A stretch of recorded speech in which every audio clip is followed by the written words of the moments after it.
Within Russia are a number of geologic oddities which few people are aware of. For example, the unusually sculpted landforms shown on screen are known as Cthulhu Bati and formed as a result of the planet's largest explosive eruption since the end of the last ice age, an eruption which originated from the Ural Lake volcano in 6440 BC. However, not all of Russia's unique geology can be directly attributed to volcanoes. In remote north-central Russia, there are a series of 7 highly unusual dark pillars which jet out of the ground on top of a ridge. These pillars are known as the Manpupuner Formations and stand at 30 to 42 meters or 98 to 138 feet above the surrounding landscape.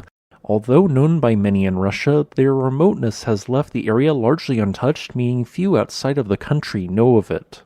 The Manpupuner Formations are located in north-central Russia at the following coordinates, where they are 56 kilometers away from the nearest populated city.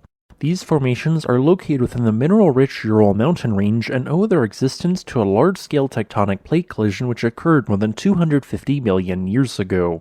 It might come as a surprise, but these rock formations have absolutely nothing to do with the Siberian Traps flood basalt, which would go on to bury 4 million square kilometers of land and an average of 571 meters thick of rock just after the schist forming the Manpupuner Formations were deposited, causing the planet's worst mass extinctions, the so-called Great Dying. Instead, these pillars are composed of metamorphic rock.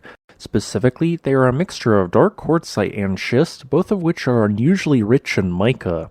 These layers of rock were originally a cluster of shale interspersed with small quantities of sandstone.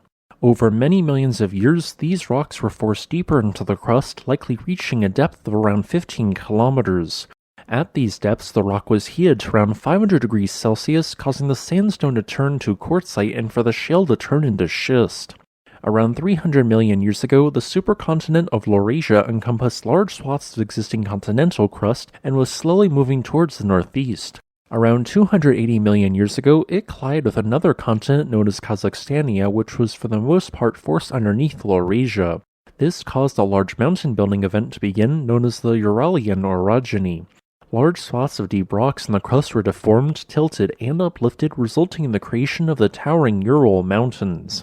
One of the many towering west-to-east ridges this event created was composed of a mixture of schist and quartzite. Over many millions of years, significant quantities of this and the surrounding hillsides were eroded away, but not everything eroded at the same rate. Natural hardpoints existed when compared to surrounding rocks due to small sections of material which had higher amounts of the rock-type quartzite that has a Mohs hardness of 6 to 7, and a lesser amount of schist which has a hardness of 3 to 4. What started out as a series of small hills eventually progressed until there was a series of near-vertical columns with massive cliffs on their edges. It is only a matter of time until these pillars also collapse, as this marks the natural next step of their erosion. Today, the 7 pillars can be found on top of a ridge where 6 of them are located within 270 meters of each other, and the 7th is located a further 290 meters to the southeast. Although difficult to access, these formations are absolutely stunning. Thanks for watching. If you would like to request a specific topic, please leave a comment below. Additionally, I would like to thank my patron Quincy Gibbs for increasing their pledge on this channel's Patreon.